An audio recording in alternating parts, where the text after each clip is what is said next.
తెలుసుకొనుటకు ప్రభువు మనందరిలో చూపిస్తున్న మహాకృపను బట్టి దేవాది దేవునికి మహిమ కలుగునుగాక.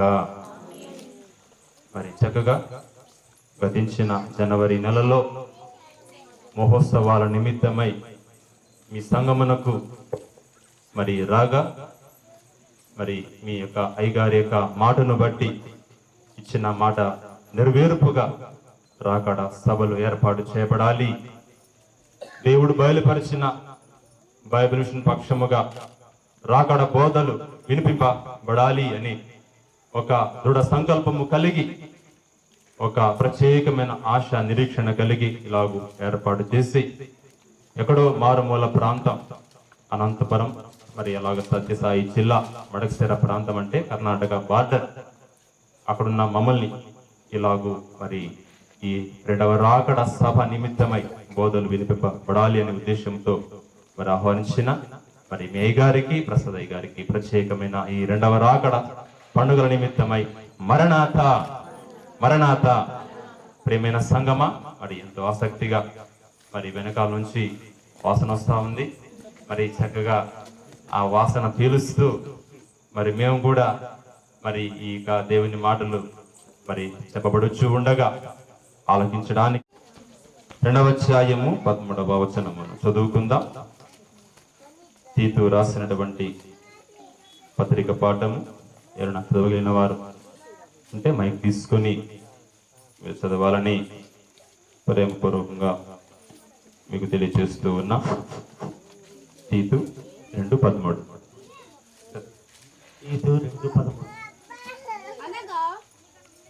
అనగా మహాదేవుడును మన రక్షకుడునైన యేసుక్రీస్తు మహిమ యొక్క ప్రత్యక్షత కొరకు ఎదురు చూచుచు ఈ లోకములో స్వస్థ బుద్ధితోను నీతితోను భక్తితోను బ్రతుకుచుండవలనని మనకు బోధించుచున్నది.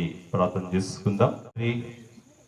అపరిమిత జ్ఞాన సంపన్నుడా, జగత్పునాది వేయబడక మునిపే మమ్మలను మీకు వారసులుగా ఉండటకు మమ్మల్ని ఏర్పాటు చేసుకున్న తండ్రి మీకు నమస్కారములు చెల్లిస్తూ ఉన్నాం.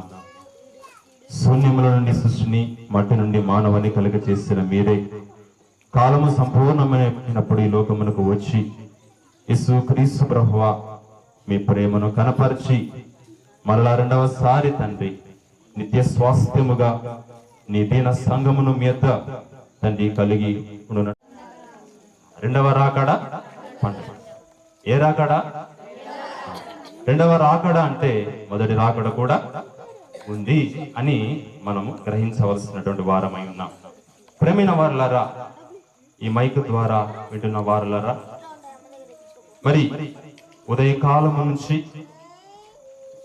ఎందరెందరో మీతో మాట్లాడారు.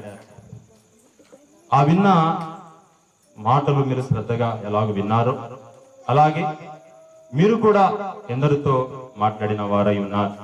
ఈ కొద్దిసేపు మరి ఏంటి క్రీస్తు రెండవ రాకడ పండుగలంట,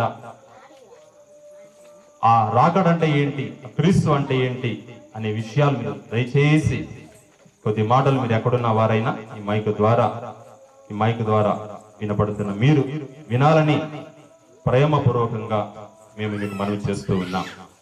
సరే, చదువుకున్న వాక్య భాగంలో తీతుకు రాసినటువంటి మొదటి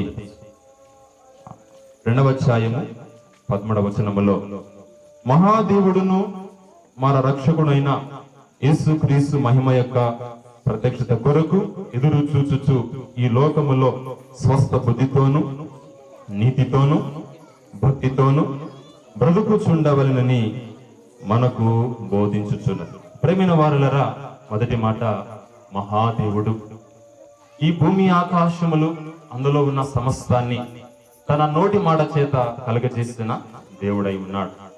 రెండవ మాటగా మన రక్షకుడు. మన రక్షకుడు విశ్వాసులరా,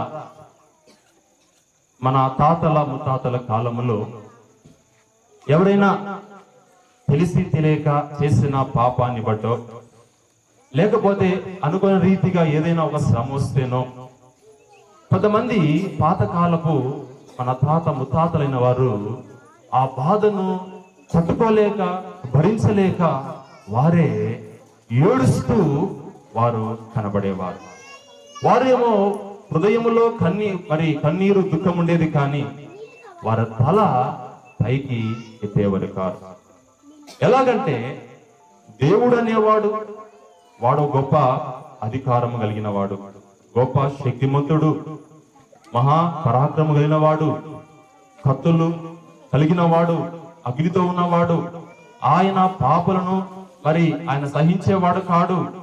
ఆ గొప్ప దేవుడు పరిశుద్ధుడు, ఆయన అగ్నితో ఉంటాడు అన్నట్లుగా ఆ పెద్దలు భావించుకొని వారు తలదించుకొని దేవుని వేడుకునేవారు.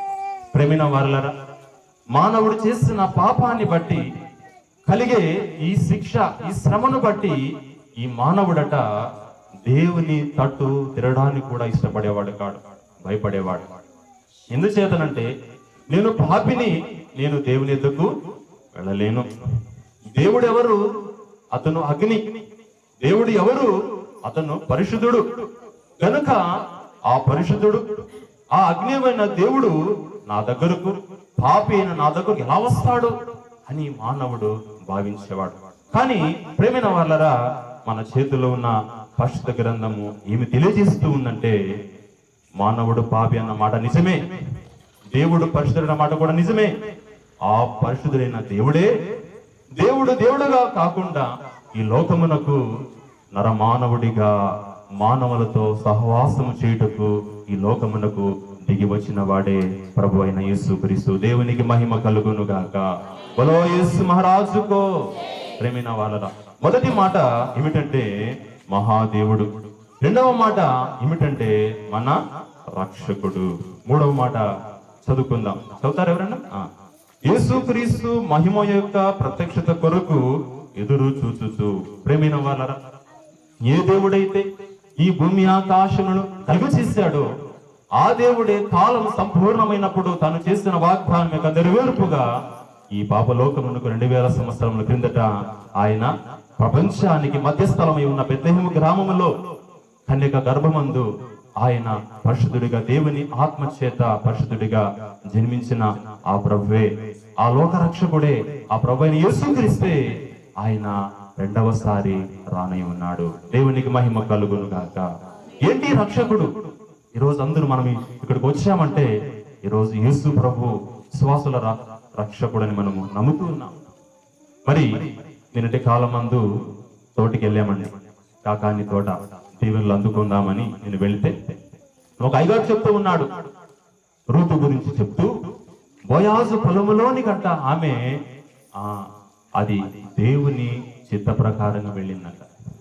ఆమె అన్యురాలు, ఇజ్రాయేలు దేశంలోనికి వచ్చుటకు అర్హత లేని, యోగ్యత లేని ఆమె బోయాజు పొలంలోనికి ఎందుకు వెళ్ళింది అంటే అది దేవుని చిత్తం.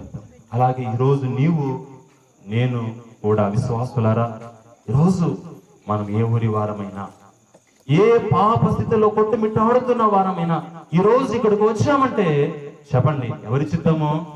దేవునికి మహిమ కలుగును గాక. ప్రేమైన వాళ్ళరా, మేము గొల్లోలమండి. అంటే ఆ కాలంలో మరి ఈ మడక్సిర, ఈ అమరాపురం ప్రాంతంలో గొల్లోలు అంటే బీసీటీ అంటారు. మరి వీళ్ళు బ్రాహ్మిన్స్ కంటే గొప్ప వాళ్ళంట.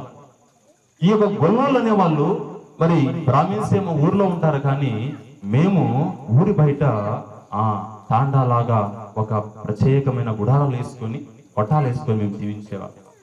అలాంటి వాళ్ళు మేము ఇక్కడికి వచ్చామంటే ఒక్కొక్కసారి వెనకాల జ్ఞాపకం చేసుకుంటే, ఎలా వచ్చాను నేను, దేవుడిని ఎలా పట్టుకున్నాడు, ఎలాగో ఆయన దర్శించాడని ఆలోచిస్తే మనకే చాలా ఆశ్చర్యకరంగా ఉంటది. చెప్పండి, ఇక్కడికి రావడానికి కారణం ఎవరి చిత్తమో?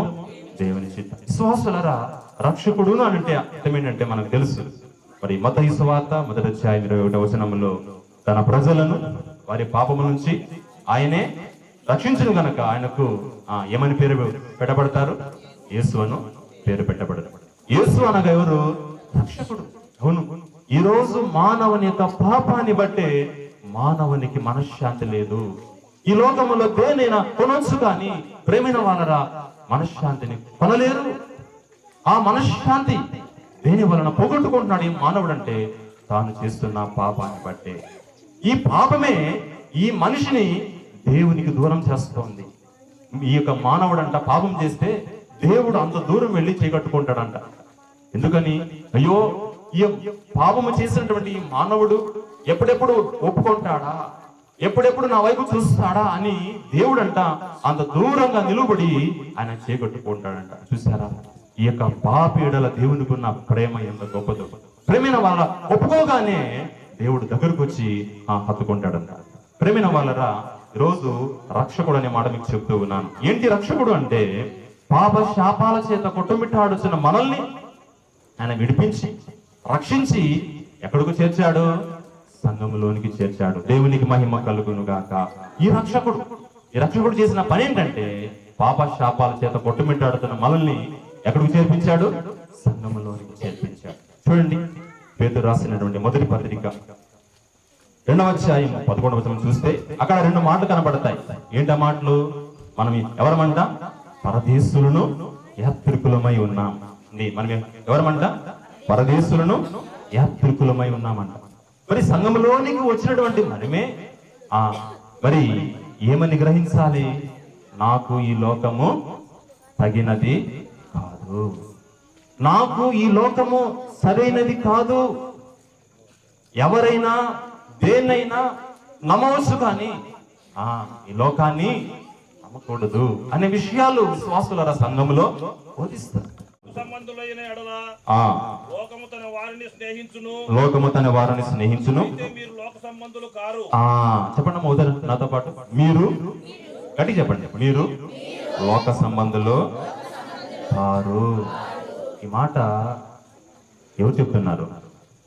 ఎవరు సాక్ష్యం ఇస్తున్నారు? యేసు ప్రభువే. చూసారా, మనం ఎవరమంట? మనం లోక సంబంధులము. ఈ మాట ఎవరంటున్నారు? స్వయాన యేసు ప్రభువే మన గురించి సాక్ష్యం ఇస్తున్నాడు. మనం ఎంత ధన్యులమండి. దేవునికి మహిమ కలుగును గాక. శ్వాసలరా చదవండి తర్వాత. నేను మిమ్మును లోకములో నుండి ఏర్పరచుకుంటుని, అందుచేతనే విశ్వాసులరా, సంఘములోనికి వచ్చిన మనము, మారు మనసు పొందిన మనము, మేము యాత్రికులము ప్రవేశులమై ఉన్నామని నమ్మే మనము అలాగూ నీతిగా జీవిస్తే ఈ లోకము భరిస్తుందా?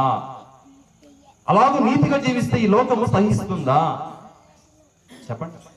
ఎన్నిసార్లు మనము సంఘములోనికి వచ్చినప్పుడు, ప్రభువా నాకు ఫలాని కష్టం ఉంది, ఫలాని శ్రమ ఉంది, ఫలాని అనారోగ్యం ఉంది, ఫలాని ఆటంకాలు ఉన్నాయి అని నన్ను రక్షించు, నన్ను కాపాడు అని వేడుకొని అనారోగ్యంలో ఆరోగ్యం కొరకు, కష్టాల్లో మేలు కొరకు ఇలాగూ ఆయన రక్షకుడిగా భావించి ప్రార్థన చేసుకొని మనం మేలు పొందిన మనమే విశ్వాసులారా. మరి మనం నీతిగా జీవించే కొద్దీ ఈ లోకము బురద చల్లుతుంది మనం. అప్పుడు మనం చేసిన పని ఏమిటంటే, త్వరగా రానున్నా యేసు, త్వరగానే రమ్మో తండ్రి, త్వరగా వచ్చు ప్రభువా చురుకు,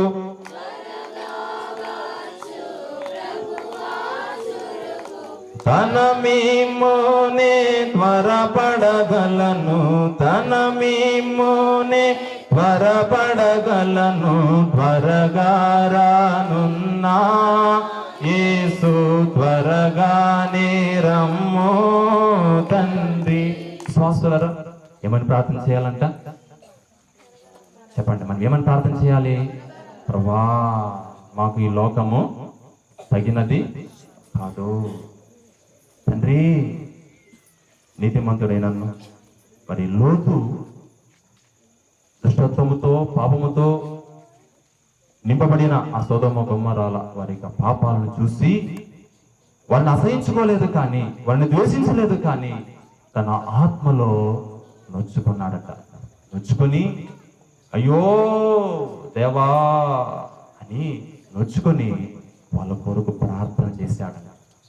ఎంత గొప్ప మాట! విశ్వాసులారా, మనము కూడా నీతిగా జీవిస్తున్నప్పుడు ఆలోచన చేద్దాం. నీతిగా జీవిస్తున్నప్పుడు ఈ లోకము మనల్ని ద్వేషిస్తుందా, ప్రేమిస్తుందా? చెప్పండి, ద్వేషిస్తుందా, ప్రేమిస్తుందా? ద్వేషిస్తుంది. కాబట్టి ప్రేమ సంబంధులైన ఎడల లోకము తన వారిని స్నేహించును, లోకము తన వారిని స్నేహించును. మీరు లోక సంబంధులు కారు. చెప్పండి మోదరు నాతో పాటు, మీరు గట్టి చెప్పండి, మీరు లోక సంబంధులు కారు. ఈ మాట ఎవరు చెప్తున్నారు? ఎవరు సాక్ష్యం ఇస్తున్నారు? యేసు ప్రభువే. చూసారా, మనం ఎవరమంటే మనం లోక సంబంధులము. ఈ మాట ఎవరంటున్నారు? స్వయాన యేసు ప్రభువే మన గురించి సాక్ష్యం ఇస్తున్నాడు. మనం ఎంత ధన్యులమండి. దేవునికి మహిమ కలుగును గాక. శ్వాసలారా చదవండి తర్వాత. నేను మిమ్మల్ని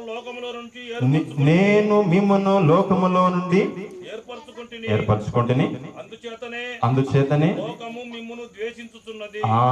విశ్వాసులారా, సంఘములోనికి వచ్చిన మనము, మారు మనసు పొందిన మనము, మేము యాత్రికులము, ప్రవేశులమై ఉన్నామని నమ్మే మనము అలాగూ నీతిగా జీవిస్తే ఈ లోకము భరిస్తుందా?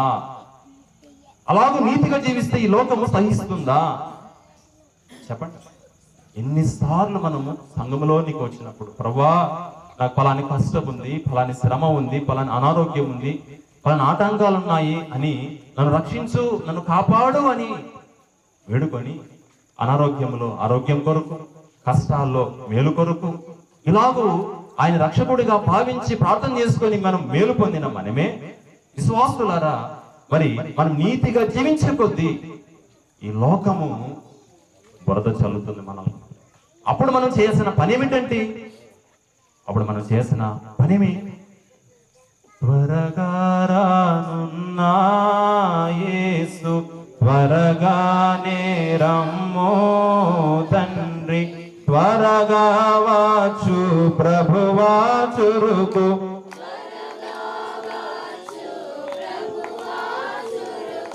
తన మిమ్మునే త్వరపడగలను, తన మిమ్మునే త్వరపడగలను, త్వరగా రానున్నా యేసు, త్వరగానే రమ్మో తండ్రి. విశ్వాసులారా, ఏమని ప్రార్థన చేయాలంట? చెప్పండి, మనం ఏమని ప్రార్థన చేయాలి? ప్రభువా, మాకు ఈ లోకము తగినది కాదు తండ్రి. నీతిమంతుడైనను మరి లోతు దుష్టత్వముతో, పాపముతో నింపబడిన ఆ సొదొమ గొమొర్రాల వారి పాపాలను చూసి వారిని అసహించుకోలేదు, కానీ వారిని ద్వేషించలేదు, కానీ తన ఆత్మలో నొచ్చుకున్నాడట. నొచ్చుకొని అయ్యో దేవా అని నొచ్చుకొని వాళ్ళ కొరకు ప్రార్థన చేశాడట. ఎంత గొప్ప మాట. విశ్వాసులారా, మనము కూడా నీతిగా జీవిస్తున్నప్పుడు ఆలోచన చేద్దాం. నీతిగా జీవిస్తున్నప్పుడు ఈ లోకము మనల్ని ద్వేషిస్తుందా, ప్రేమిస్తుందా? చెప్పండి, ద్వేషిస్తుందా, ప్రేమిస్తుందా? ద్వేషిస్తుంది. కాబట్టి ప్రేమ అందరూ చెప్తాం, బోలో క్రీస్తు మహారాజుకు. విశ్వాసులారా, మన దైవజనులైన ముంగపల్లి దేవదాసయ్య గారు ఎంత చక్కగా మరి దేవుని అంతరంగములో నుంచి అందుకొని పాడిన పాటలు ఇక చరణం చూడండి. నేనిక సిద్ధంబుగా లేనని తెలిసినది. మనం ఎంత శ్రమల్లో ప్రభువా అని అనుకున్నా, విశ్వాసుల ఈ లోకములో ఉన్న ఈ బురద మనం అంటుకోక మన దైవజనుల మన అయ్యగారు చెప్పిన మాట ఏంటంటే, వధువు సంఘ రూపంలోనికి మనం మారవాలని అంటే వరుని మీద ఉన్న ప్రేమంట కించిత్తైనా కూడా ప్రేమ తరగకూడదంట. ఏమి ప్రేమ తగ్గకూడదంట. చెప్పండి, ఇప్పుడు ఇక్కడికి వచ్చిన మనము ఎంతమందికి యేసు ప్రభు ఇక్కడ ఉన్నాడు అని మనం ఆయన చూస్తున్నాము? చెప్పండి. నిత్యము వరుని యొక్క ప్రేమ స్మరణతోనే ఈ యొక్క వధువు కాలాన్ని గడిపేయాలి. బాప్తిసం తీసుకున్నటువంటి మనము మనకి ఏమైనట్టు? పెండ్లైందా? ఇంకా కాలేదా? ఏమైంది? ఎంగేజ్మెంట్ అయింది. ఏమైంది? ఎంగేజ్మెంట్ పైన మరి అయినా మనకు ఎవరి స్మరణ ఉండాలా? పెళ్లి కుమారుని యొక్క స్మరణ. విశ్వాసులరా, నేనిక సిద్ధంబగా లేనని తెలిసినది. ప్రభా, ఆ మహిమ రాకడకు నేనింకా సిద్ధపడలేదు. సిద్ధపడే నాకు చేత కాదు, సిద్ధపడలేకపోతున్నాను. మరి ఇంకేమి? చూడండి ఏముంది? నిరుగు గానం పరిశుద్ధాత్మయే నన్ను కడకు సిద్ధము చేసుకొనును. గ్యారెంటీగా నన్ను పరిశుద్ధాత్మయే కడకు సిద్ధపరుస్తారు. గ్యారెంటీగా ఆయనే పరిశుద్ధాత్మయే నన్ను సిద్ధపరుస్తారు తప్ప నేనైతే సిద్ధపడలేను. మరి ఈ పరిశుద్ధాత్మ తండ్రి మనల్ని ఎప్పుడు సిద్ధపరుస్తారు? దేవుని విశ్వాసులారా బాగా వినండి. ఎప్పుడైతే ఇలాంటి బోధలు మనము విన్నప్పుడు, ఈ బోధల ద్వారా మనకు వెలిగింపు కలిగినప్పుడు, ఈ వెలిగింపు మీద, ఈ బోధల మీద మనము కొద్దిగా మనసు పెట్టి, దృష్టి పెట్టి మన హృదయాన్ని దేవునికి అప్పగించినప్పుడు పరిశుద్ధాత్మ మనల్ని కొనిపోతారు. దేవునికి మహిమ కలుగును గాక. ఇంకోసారి చెప్తున్నాను వినండి. విశ్వాసులరా, ఈ బోధల ద్వారా ఎందుకు మీ అయ్యగారు మరి సువార్త సభలు పెట్టవచ్చు, మోక్ష మార్గోపదేశ సభలు పెట్టవచ్చు, క్రిస్మస్ సభలు పెట్టవచ్చు, ఎందుకు ప్రత్యేకంగా ఈ రాకడ మరి క్రీస్తు రెండవ రాకడ పండుగలు ఎందుకు ఏర్పాటు చేశారు అంటే, విశ్వాసులరా, ఈ రాకడ సంబంధమైన బోధలు మనం తెలుసుకోవాలి. ఈ బోధల ద్వారా మనకు వెలిగింపు కలగాలి. ఈ బోధల ద్వారా, ఈ వెలిగింపు ద్వారా మనమే దాని మీద మన మనస్సు నిలిపి, దృష్టి నిలిపి మన హృదయాన్ని ఎవరికి అప్పగించుకోవాలంట? చెప్పండి, ఎవరికి అప్పగించుకోవాలా? దేవుని. అప్పుడు పరిశుద్ధాత్మ తండ్రి ఏం చేస్తారు? మనల్ని ఆయన సిద్ధపరుస్తారు. కాబట్టి ప్రేమైన దేవుని విశ్వాసులారా, ఈ రోజు మనమే దేవుని వాక్యం, ధర్మశాస్త్రము ఈ యొక్క మరి దేవుని నమ్మిన వారిని, ఈ వాక్యాన్ని చదివిన వారిని జీవింపచేస్తుంది, బ్రతికిస్తుంది. ఎక్కడ వరకు? భూలోకములోనే. ఆ జీవమై ఉన్న ఆ వాక్యమే ఎవరిని చూపిస్తా ఉంది? చదవండి యోహాను సువార్త 3వ వచనం. ఎవరెందు విశ్వాసం ఉంచాలంట? యేసు ప్రభువు ఎందు విశ్వాసం ఉంచువాడే నిత్య జీవం. మరి నిత్య జీవం ఉన్న యేసు ప్రభుని ముందు పెట్టుకొని వాళ్ళు చెప్పండి ఏం కావాలంటున్నారు? ధర్మశాస్త్రం, బైబిల్, దేవుని వాక్యం మాకుంటే చాలనుకుంటున్నారు. కానీ ఏమవుతుందనుకుంటున్నారు? ఈ వాక్యం ఏమంటా ఉంది? ఎవరిని చూపిస్తా ఉంది? నిత్య జీవమున్న యేసు ప్రభువుని. అలాగే యోహాను సువార్త 5వ అధ్యాయము 39వ వచనం. 5:39. లేఖనముల యందు మీకు నిత్య జీవము కలదని తలంచుచు వాటిని పరిశోధించుచున్నారు, అవే నన్ను గూర్చి సాక్ష్యం ఇచ్చుచున్నారు. చూసారా విశ్వాసులు, ఈ రోజు ఎలాగో ఆనాటి కాల యూదులు పొరబడ్డారో, ఈనాటి కాల సార్వత్రిక సంఘము కూడా ఏమనుకుంటుంది?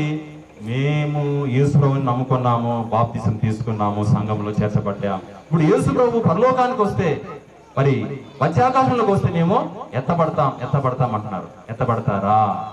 చెప్పండి. ఏ యేసు ప్రభు అయితే ఈ లోకానికి రక్షకుడిగా వచ్చాడో ఆ యేసు ప్రభువే యోహాను సువార్త 14వ అధ్యాయం ఏమన్నాడు? మరలా తిరిగి వస్తానంటున్నాడు. వీరు మరలా వస్తాను అని చెప్పిన మీరే ఇంతవరకు ఈ పనిని సఫలము చేసిన దేవా, మీకు స్తోత్రములు చెల్లిస్తున్నాం స్వామి.